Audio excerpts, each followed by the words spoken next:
Muy buenos días, bienvenidos a Agenda Constitucional. ¿Cómo están? Estamos ya en medio de una semana decisiva. Todos estos días probablemente lo van a hacer, dado que tenía solo 5 días la comisión experta para poder revisar todo el texto que llegó del Consejo, dar una mirada, hacer sus propuestas, enmiendas, presentarlas, votarlas y cosa que se supone que iba a terminar ayer hasta total despacho, pero continuará en esta jornada. ¿Qué ocurrió? ¿Qué se aprobó?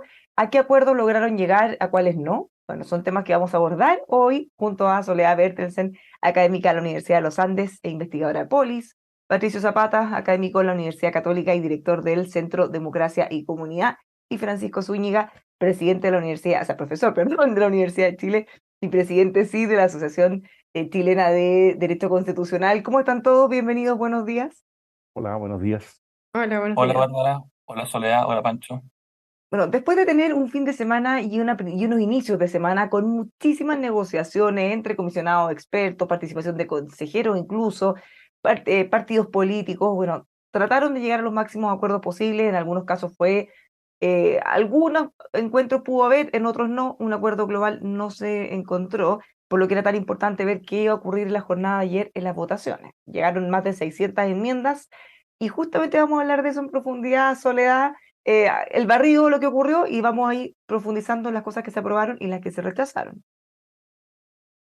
Efectivamente, fallé, digamos, en mi pronóstico de la semana pasada de que iba a haber más consenso, porque la ideal habría sido que llegaran enmiendas ya redactadas en conjunto, ¿ya? Entre derecha e izquierda. Eso no ocurrió, y por eso es el número tan abultado, ¿ya? Porque yo creo que los que nos escuchan dicen, pero ¿cómo se lo ocurre? ¿Por qué había que cambiar tantas cosas, no? Lo que pasa es que hay enmiendas que son sobre el mismo artículo, entonces, y a veces muy parecidas, pero que le quedan más cómodas a un sector que al otro. A pesar de eso, en las votaciones sí vimos algunos avances que, aunque no cuantitativamente, o sea, no diga, no son tantos artículos que se han logrado aprobar por los 14 votos que se necesitan, sí hay avances importantes en cuanto a las temáticas, ¿ya? Primero, el artículo primero incluye ahora el Estado Social Democrático de Derecho, o sea, que había quedado en el artículo segundo, pasa de nuevo al artículo primero, algo que probablemente a la izquierda le acomoda mucho más. Se incorpora esa cláusula de remover los obstáculos en materia de derechos, que era algo que Francisco muchas veces aquí había comentado en el programa de la importancia que tenía para el Estado social, ¿ya? Luego, se elimina la referencia a la objeción de conciencia, se elimina el tema de las exenciones de contribuciones de bienes raíces a la primera vivienda. Entonces hay bastantes avances en distintos temas variados, ¿no? En estados de excepción se quita esta referencia en el estado de asamblea o de sitio, no recuerdo bien cuál era, sitio yo creo, de que pueda decretarse por grave amenaza terrorista. Entonces hay avances, o sea, creo que hay avances, no hay que quedarse solo en el número de enmiendas, o no sé cómo decirlas, no son enmiendas propiamente tal, entiendo que son como observaciones el nombre que tienen, que sí lograron los 14 votos de comisionados y que creo que pueden ser avances importantes. No todas estas van a ser aprobadas en el Consejo, hay que recordar que podría llegarse todavía a una comisión mixta, pero ahí yo creo que es importante mirar también quiénes votaron a favor. En algunos de estos casos, el comisionado Carlos Frontabra, que fue elegido por el Partido Republicano, también votó a favor de algunas de estas. Entonces, yo creo que hay posibilidades de que varias de estas que se aprobaron ahora sí terminen en un texto definitivo de constitución.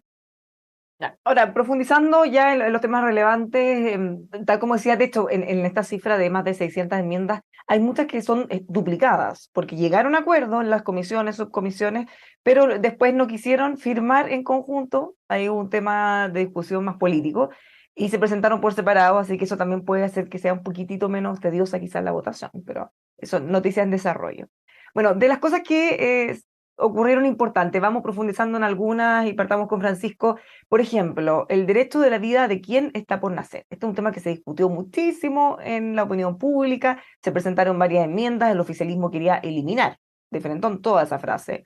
Y desde Chile Vamos presentaron dos, desde Chile Vamos y Republicanos, una que modificaba la frase a la cambiaba, de hecho, por una distinta, que se las quiero leer. La ley, se las quiero leer de esto porque es, a ver, denme solo un segundo para encontrarla.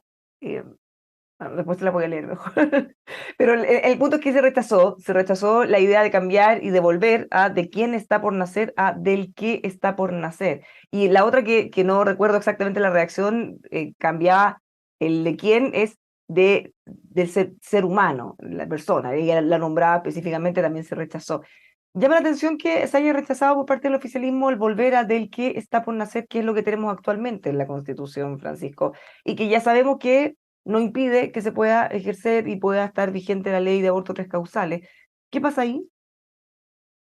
A ver, antes de abordar la pregunta que me haces, Bárbara, yo quisiera hacer una pequeña referencia a la comisión experta, ¿m? Porque de algún modo la comisión experta despertó alguna expectativa.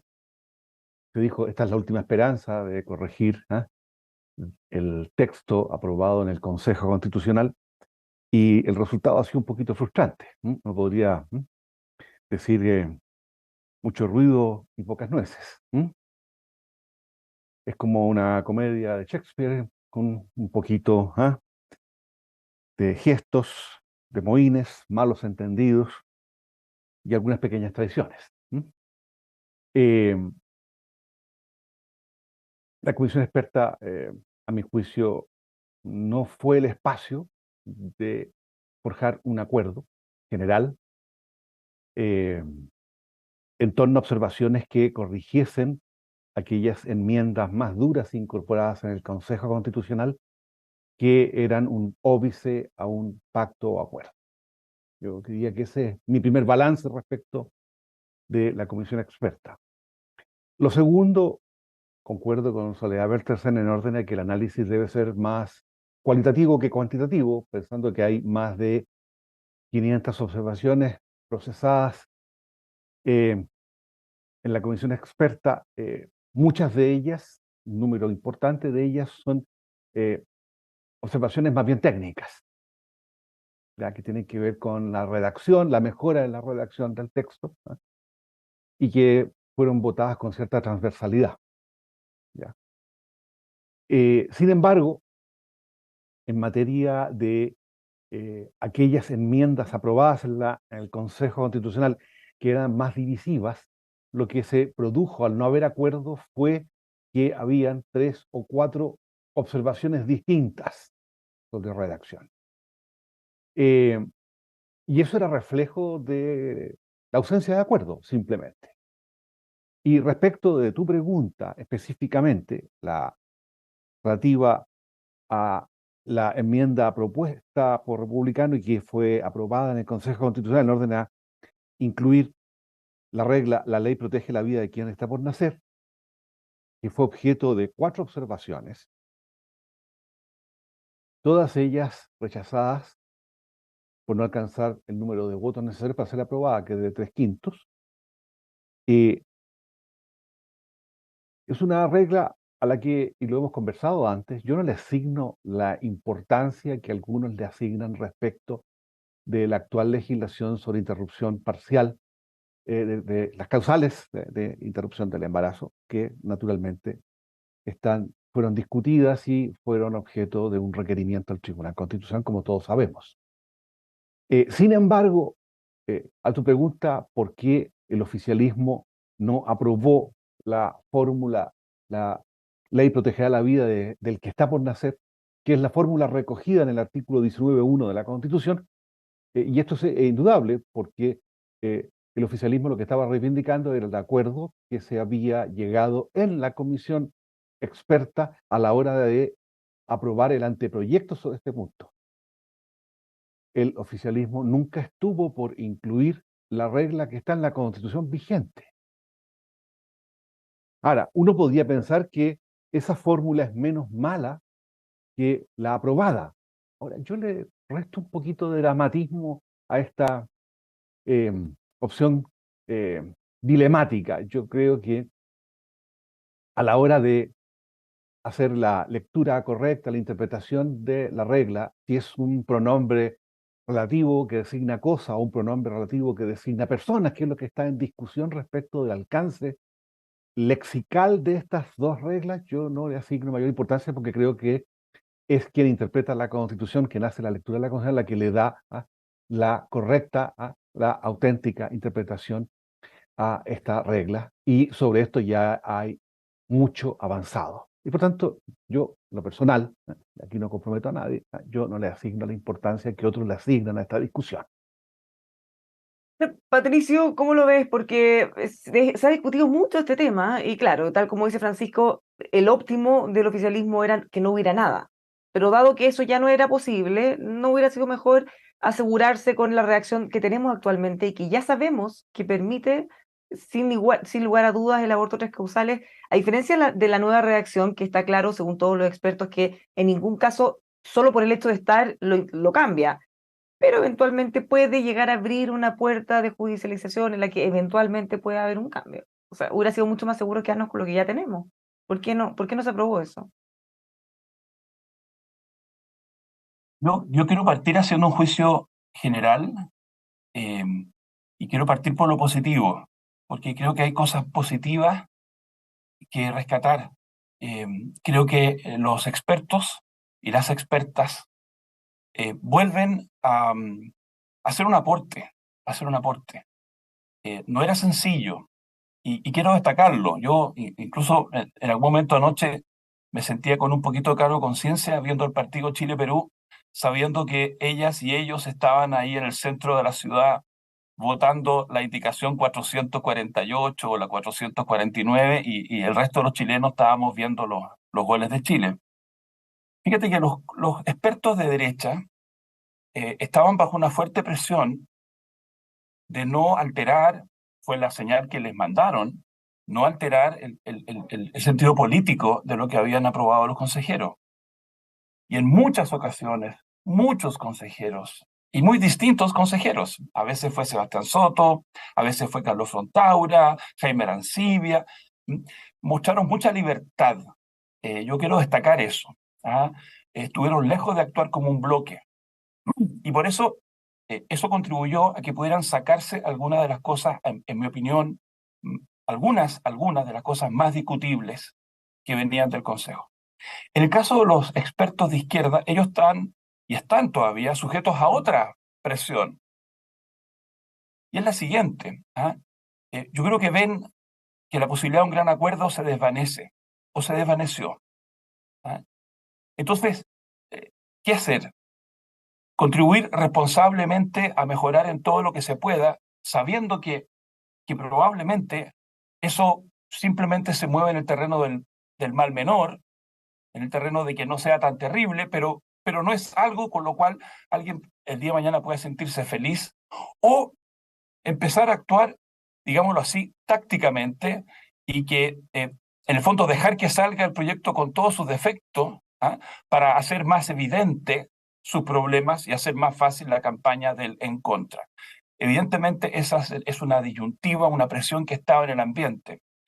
A mí me da la impresión, viendo las votaciones, se llevó una especie como de solución a este dilema. No vamos a firmar conjuntamente las enmiendas, incluso en aquellos casos en que estamos bastante de acuerdo, para no transmitir una falsa sensación, aquí la comunicación es muy importante, para no comunicar algo que no es efectivo, de que tenemos un gran acuerdo. Pero cada vez que podamos corregir algo, o casi cada vez que podamos corregir algo, vamos a aprovechar la oportunidad. Entonces, si podemos decir, no sé, derecho al agua en vez de acceso al agua, si podemos eliminar el grave peligro de terrorismo, si podemos volver a poner Estado social en el artículo 1, y así podríamos mostrar unos 20 ejemplos en que efectivamente se usa esta instancia para mejorar, en mi opinión, técnicamente el proyecto. Pero efectivamente no era nada de sencillo. Ese es el vaso medio lleno. Yo creo que el texto queda marginalmente mejor. Ahora vamos a ver qué va a pasar mañana.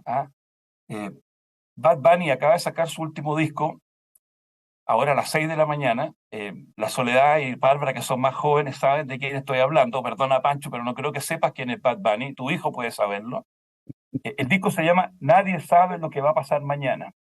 Nadie sabe lo que va a pasar mañana. Yo creo que ese disco resume bien lo que estamos viviendo. ¿Qué va a pasar cuando esto vuelva al Consejo? ¿Cuántas cosas van a ir a la mixta? Pueden ser muchas de estas cosas a la mixta. Entonces tampoco podemos hoy día decir, bien, se logró esto, se logró lo otro. Pero yo quiero, en lo positivo, quiero destacar que los expertos, todos ellos, mostraron un alto nivel de responsabilidad. Repito, porque estaban tensionados, todos estaban tensionados. No era sencillo. Y ahora el vaso medio vacío, termino rápido, perdona Bárbara. Yo pienso, y siempre lo he dicho, que el nudo, el corazón del problema estaba en el tratamiento a las pensiones, a la salud. Y estuvieron a punto, faltó un votito, para llegar a un acuerdo transversal para incorporar la idea de solidaridad. En una votación que fue 13 votos a favor, se necesitaban 14. Bastante variopinto, esos 13 votos son algunos de derecha, otros de centro, otros de izquierda, pero faltó un votito. Yo creo que eso puede terminar siendo algo bastante negativo, porque eso tiene que ver con el corazón del problema. Pero me resisto en este momento a sacar conclusiones precipitadas, sino que simplemente quiero destacar que todos los expertos, es cosa de ver las votaciones, fueron bastante flexibles. No es cierto que los expertos de derecha se sometieron y se subordinaron al Partido Republicano, no es cierto. Pero tampoco es cierto que los consejeros de izquierda estaban atornillando al revés ayer y estaban dejando pasar la oportunidad de mejorar las cosas porque ya están en modo votar en contra. No, cada vez que pudieron, eh, sumaron sus votos para sacar, por ejemplo, las contribuciones, ¡pum!, para afuera, la extensión de las contribuciones. El tema, eso. Ya, pero en el caso de la vida de él que está por nacer, ¿por qué no probaron eso entonces? Que en esta lógica de decir, bueno, que quede, entre comillas, lo menos malo posible, considerando que no van a tener su óptimo, ¿por qué entonces no? Si es un tema que se debatió tanto. Sí, yo no sé, si tú me preguntas a mí, para mí el óptimo era el texto que había sacado el Consejo, el Comité Experto originalmente, pero un subóptimo es dejar las cosas como están. Y si uno está en esta lógica, tendría que haberlo votado a favor. Pero me parece que ese ejemplo, que muestra una cierta firmeza doctrinaria, opinable, no es la constante de lo que pasó ayer, porque en muchas otras ocasiones, sabiendo que estaban mejorando un proyecto con cuya totalidad no se encuentran muy cómodos. Ustedes entenderán que los consejeros del Frente Amplio y del Partido Comunista se sienten un poquito en una situación un poco incómoda. Oye, vengan a arreglar el salón, limpien esta mancha, corrijan este problema, pero en una de esas están arreglando el salón en que va a ser la fiesta del Partido Republicano de Libertad y Desarrollo. Entonces, es un dilema bien dramático. La ética de la responsabilidad te hace ayudar siempre, pensar en el país, pensar en los próximos 40 años. Pero todos tienen su corazoncito, todos tenemos nuestro corazoncito, y resulta complicado ayudar a algo en que uno después puede sentirse un poquito fuera. ¿Se entiende, no es cierto? No es Sí, sí, sencillo. o sea, obviamente el incentivo natural, quizá un sentimiento, al menos es natural sentirlo de quizá decir, bueno, no arreglemos nada, que quede lo peor posible para que después sea más fácil tratar de hacer que la gente la rechace, evidente. Pero, ¿y si se aprueba?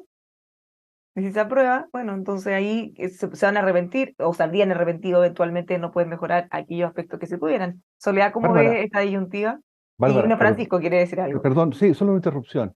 Hay un segundo pero. Republicanos ya dijo que estos cambios hechos en la comisión experta, que no les gustan, van a ser rechazados en el Consejo Constitucional y van a ir, por tanto, a comisión experta, si no tienen los 2/3, que es el rechazo absoluto. Ya, pero eso va a depender de cada una de las Yo creo que va a materias. depender, yo creo que va a Soledad. depender de la materia. Yo no generalizaría, yo creo que en Republicanos no ha dicho que todo lo que se apruebe que sea distinto a lo del Consejo va a ir a mixta. ¿Ya? Yo creo que en eso hay que tener matices, yo creo que va a depender de temas. ¿Ya? Yo en particular hay dos artículos que no entiendo efectivamente que el oficialismo no se haya sumado. que es lo que decías tú sobre el derecho a la vida, y el de solidaridad en salud, ¿ya? Porque hemos dicho que para ellos eran muy importantes, ¿ya?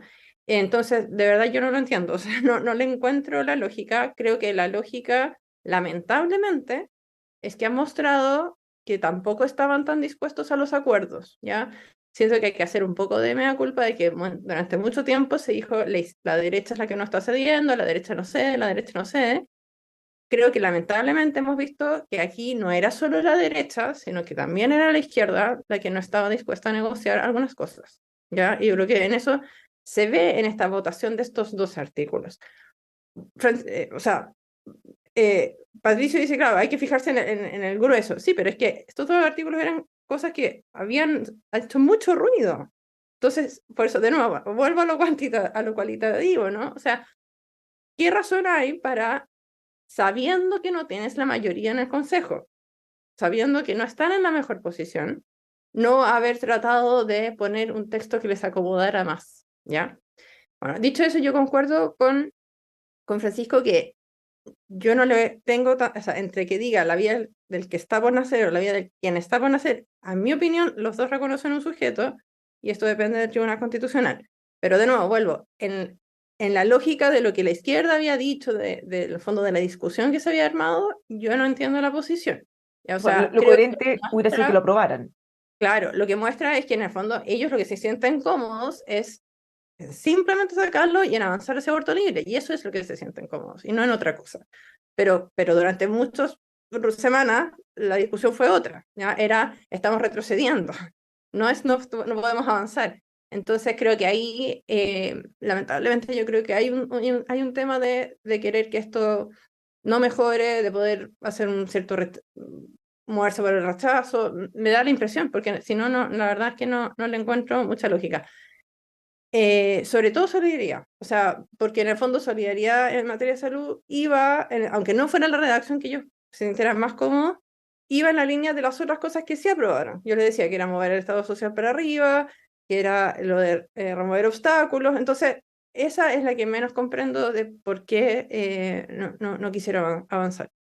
Pero paremos ahí un segundo, porque se había generado, de hecho, un debate muy importante respecto a lo que se estaba aprobando en el Consejo de los Fondos de Pensiones, del derecho de propiedad, que todas las cotizaciones de una persona solo pudieran ser directas a su cuenta y no para otro uso. Entonces, había gente que se quejaba que esto podría inhabilitar cualquier tipo de reforma, tipo la de la presidenta Bachelet, el presidente Piñera, en la que se distribuía algo a reparto o a solidaridad, ¿cierto? Hubo una carta súper relevante de Arturo Fernández donde él explicaba que no necesariamente podía ocurrir eso, pero que si se quería explicitar, hubiera bastado con que se dejara explícita alguna mención de que se podía crear algún impuesto o algún mecanismo de solidaridad vía empleador o como se quisiera redactar, y que eso salvaba todo. Entonces, cuando uno ve esta indicación en donde se trataba de agregar, la ley podrá establecer mecanismos de solidaridad para el financiamiento de las prestaciones de seguridad social. O sea, esto hubiera zanjado probablemente toda la discusión. Entonces, ¿por qué se rechazó? ¿Cómo se entiende eso? Sí, al contrario, de hecho lo presentaron desde Chile Vamos, uno hubiera esperado que lo presentaran desde el oficialismo, pero aún así tampoco lo aprobaron, y esto podría haberles dado a ellos la posibilidad de incorporar solidaridad para la reforma de pensiones, para el sistema de salud, como dice Soledad. ¿Por qué no se agregó? Le pregunto a los tres. Oye, mira, disculpa, no sé si alguien antes, pero voy a ir al punto específico, pero yo quiero insistir en que aquí lo que se necesitaba para que las cosas hubieran salido mejor era un acuerdo global. Quiero insistir en eso. Descartado aquello, la estrategia de ir parchando por parte presenta muchos problemas, presenta todos los problemas que estamos viendo, ¿ah? Entonces yo creo que el problema principal es que no se trabajó a tiempo en un acuerdo global, de manera que todos sintieran que estaban contribuyendo para un nosotros. Es bien distinto pedirle a alguien flexibilidad, generosidad para trabajar en un nosotros que para trabajar en un ustedes. Está muy instalada la idea de que esta propuesta va ya a ser defendida por un sector del país, que ya empezó a hacer la campaña hace varias semanas, que ya dijo que iba a votar a favor. que dijo que lo iba a dar vuelta. Dijo, nosotros lo vamos a dar vuelta. Ese nosotros, esa primera persona plural, no somos todos nosotros, son algunos. Entonces, ese es el contexto en que tú le pides a un sector que no está en ese nosotros que apoye y que aporte a la fiesta de otro. Ese es el problema. A mí me parece muy injusto poner en un pie de igual responsabilidad o igual falta de generosidad las rigideces que han tenido la mayoría desde junio, que las rigideces que uno podría encontrar en algunas votaciones de algunos consejeros de izquierda. No me parece justo, porque el problema que tenemos es que nunca fue posible un acuerdo que le permitiera a distintos sectores decir, esto es nuestro, lo voy a ir a defender con entusiasmo. Y voy a explicar los sacrificios, le voy a explicar a mi gente que vamos a tener la protección del que está por nacer, vamos a tener un capítulo de la Fuerza Armada, vamos a tener una defensoría de las víctimas, vamos a tener expulsión de los inmigrantes, todas cosas que a algunas personas les duelen, pero yo voy a explicar que eso es importante, que vale la pena, porque tenemos un gran acuerdo.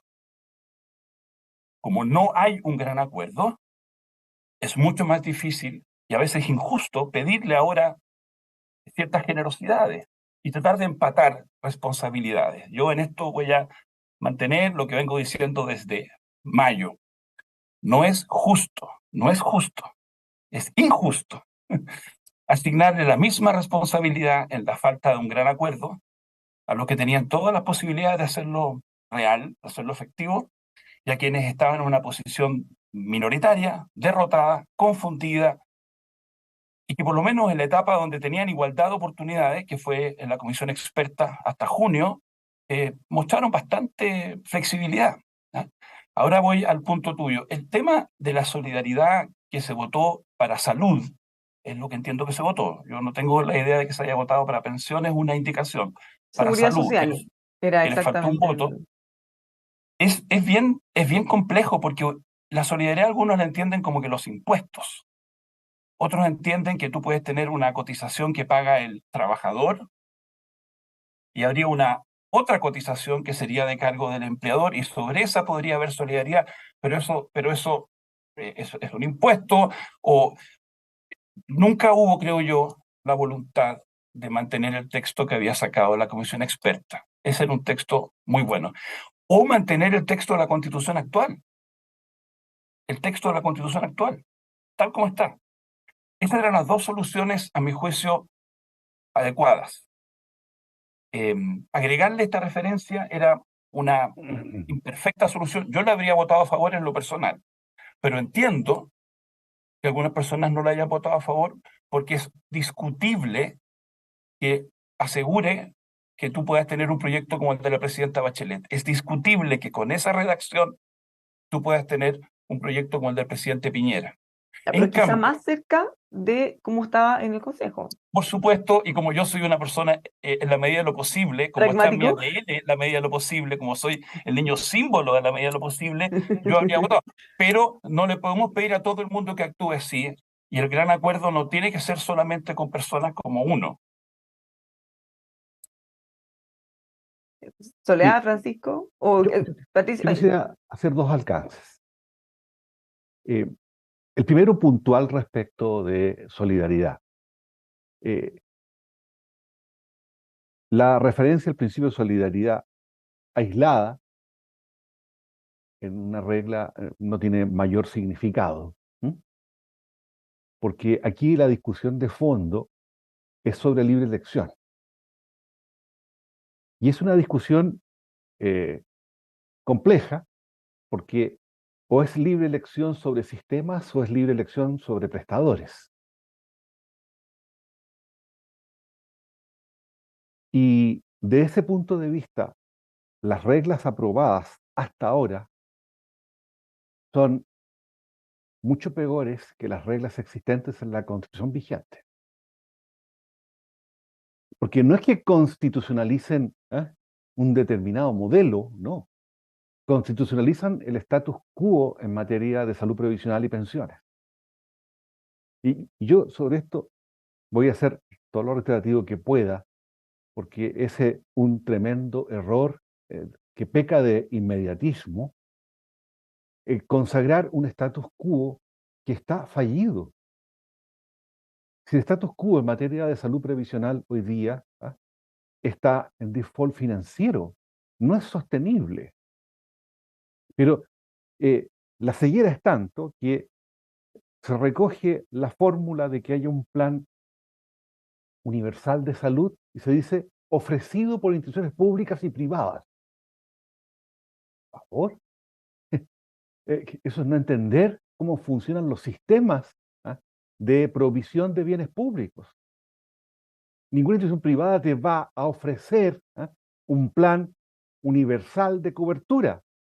Puede ser prestador de un plan universal de cobertura de bienes en materia de salud, pero no te los va a ofrecer. Es decir, aquí hay un profundo error de enfoque en materia de previsión social y de salud previsional. Es que no da cuenta de que los sistemas que tenemos son sistemas que están fallidos, que son un fracaso del punto de vista financiero y son un fracaso del punto de vista de la cobertura de los bienes públicos que en definitiva deberían ofrecer. Y yo por eso entiendo perfectamente que hayan rechazado esta incrustación del principio de solidaridad que pretendía ocultar, cual maquillaje, normas que en definitiva no funcionan, que están a contrapelo, que niegan el Estado social y democrático de derecho. Lo niegan radicalmente. Y aquí no quiero ser bien enfático. Pero hay una segunda cuestión más de fondo, a la que nos hemos referido antes en este mismo programa, que es el tema de la extensión del texto constitucional. Estamos en presencia de una constitución desarrollada, extensa. No es una constitución habilitante del proceso político democrático. Y este tipo de norma, la discusión sobre este tipo de normas es una demostración palmaria de lo poco habilitante que es respecto al proceso político democrático. Y por ende, ¿no? Creo que, y esta es una paradoja, ¿no? Más habilitante del proceso político democrático es la norma en la Constitución vigente sobre previsión social y salud previsional que las propuestas. Porque más de alguien ha dicho, con toda razón, que incluso el proyecto del presidente Sebastián Piñera sería inconstitucional a la luz de estas reglas. Es decir, perdón, que insista, la incrustación del principio de solidaridad aisladamente en una regla que descansa sobre libertad de elección y no sobre la universalidad de un sistema de protección social, es nada.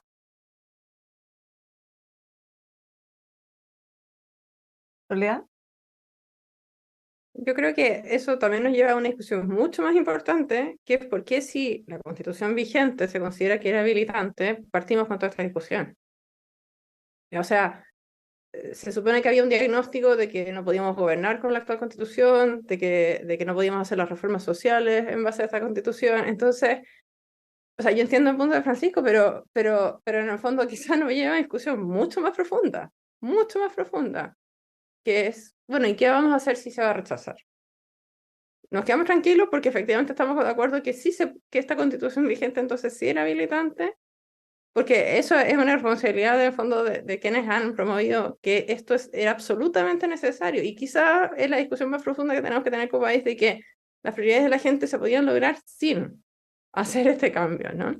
Yo concuerdo que en una Constitución muy extensa, yo también lo he dicho antes, ¿no? De que a mí me habría gustado una Constitución mucho más breve, pero también hay que recordar que quizás la razón por la cual terminamos con un proyecto tan largo partió en la comisión experta, ¿no? En el fondo, si el anteproyecto hubiera sido más breve, probablemente el Consejo no habría tenido tanto espacio para alargarlo de la manera que ha terminado haciéndolo. Yo creo que aquí en las distintas etapas ha habido un problema de tratar de meter demasiados temas, y no creo que se le pueda echar solo la culpa al Consejo. Creo que desde el origen, digamos, hemos tenido una constitución demasiado extensa, ¿ya? Pero Soledad, le podemos agregar ahí el hecho de que se eliminen las leyes orgánicas. Entonces, obviamente, como ya no tenemos ley de supra quórum, hay materias que se debe pensar, y quizá con cierta razón, que no se pueden dejar sujetas a una materia de ley con un quórum simple. Entonces, ¿hay un incentivo a incorporarla en el texto constitucional? Yo creo que es parte de la razón. Hay unas leyes que se llaman leyes institucionales que tienen un quórum mayor, pero claro, es solo el quórum de mayoría absoluta de diputados y senadores en ejercicio, o sea que tampoco es un quórum mucho más alto comparado con lo que habría sido un 4/7 o un 3/5, ¿no? Entonces, aunque hayan algunas que sí, finalmente sí se incorporaron como un quórum mayor que la ley simple, que es mayoría de los parlamentarios presentes. Claro, efectivamente quizás muchos sentían que ese quórum mayor de exigir diputados y senadores en ejercicio, claro, no era suficiente para amarrar algunos temas. Y que yo creo que también, aparte de eso, es que también ha sido un tema de discurso, ¿no? Hemos dicho para que salga ya esto desde la convención, ¿no? O sea, que los temas importantes eran necesarios que estuvieran en la Constitución. Sí, o sea, en el fondo, ¿por qué era necesario el cambio constitucional? Por este motivo, este motivo, este motivo. Entonces, todos esos temas que tal vez no eran constitucionales, ¿cómo yo le digo ahora a la ciudadanía, mira, no los vamos a poner? Si desde el estallido social hemos estado diciendo que se necesitaba una nueva constitución para hacer estos cambios. Entonces, yo entiendo que nosotros que tenemos una visión quizás más técnica, digamos, esto es demasiado largo, no tendría por qué estar acá. ¿Estás de acuerdo? Yo creo que concordamos todos, ¿no? Pero también hay un tema de lo que le hemos dicho a la gente durante 4 años ya, de que era necesario cambiar la constitución y agregar todos estos temas para seguir adelante. Yo creo que también hay mucho de eso. Ahora, haciendo un barrido de algunas otras cosas aprobadas o aprobadas o rechazadas, ¿hay algunas otras que le hayan llamado la atención? Por ejemplo, se suprimió la objeción de conciencia individual e institucional, ya ahí mencionaron ustedes la exención de las contribuciones, la grave amenaza terrorista como causar en estado o sitio también fue eliminado. ¿Hay alguna otra cosa que les llame la atención como para comentarla antes de que terminemos?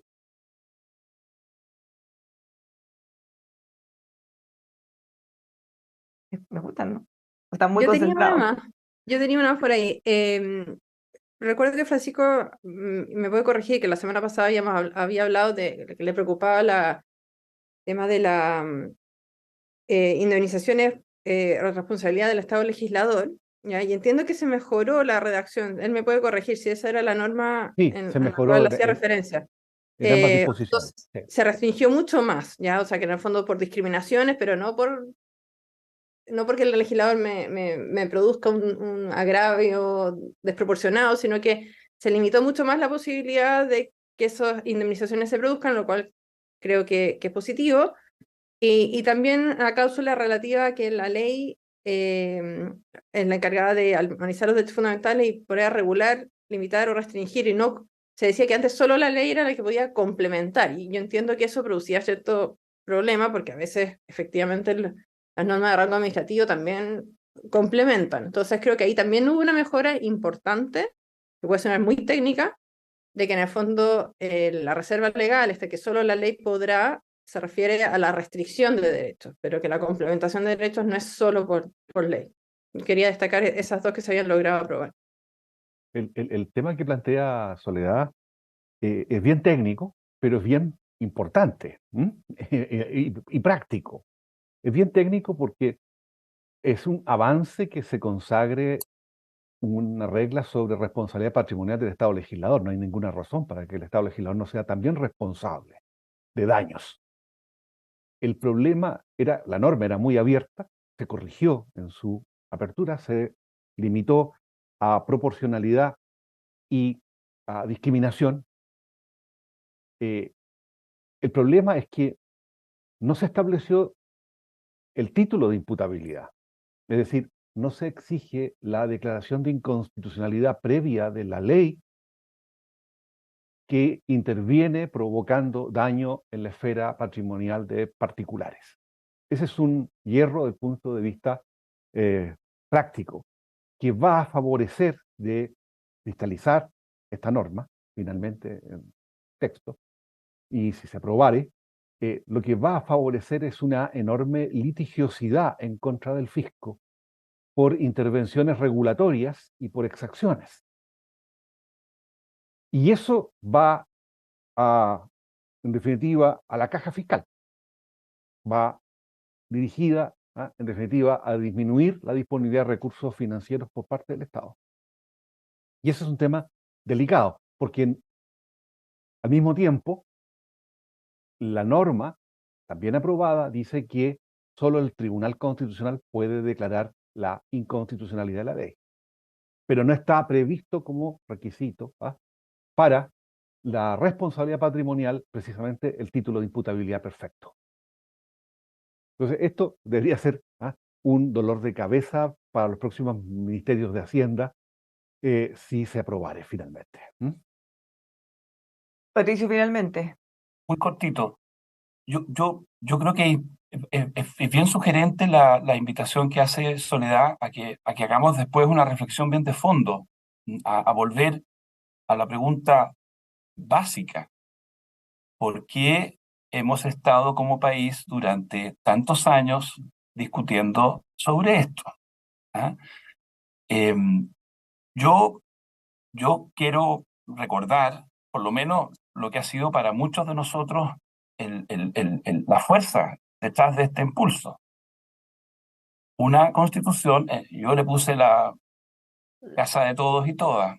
Otras personas han dicho una que una, casa común. Se han usado distintas expresiones. Para mí eso ha sido siempre lo central. Ojalá no sea muy larga, pero para mí lo central es que saquemos la constitución política del terreno de las cosas que nos dividen en forma muy central, porque claro, ninguna constitución va a dejar feliz a todo el mundo, siempre va a haber gente disconforme, pero es inconveniente como país que la constitución sea un foco de división. Es posible tener un texto que tenga un amplio consenso. Yo creo, mirando hacia atrás, que el texto que propuso la presidenta Bachelet cuando estaba terminando su gobierno, muy tardíamente se dio a conocer ese texto, cuando quedaban 5 minutos de ese partido. Pero ahí había algo que tenía esa potencialidad.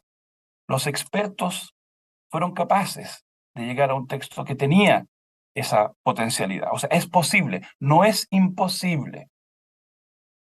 Lo que hace más frustrante todavía cuando uno ve que a veces eso se aleja, porque lo que se aleja no es algo utópico, no, se aleja algo que es posible. Entonces, yo saludo a que los expertos hayan perseverado, todos. Yo por eso partí diciendo que yo le rendí un homenaje a los distintos expertos, a los expertos de derecha y centro derecha, que se desmarcaron en cosas importantes de los republicanos, y también a los expertos de izquierda, que a veces contra lo que podría ser el interés electoral de corto plazo en la inmensa mayoría de los temas, votaron por mejorar, por mejorar un poco, marginalmente.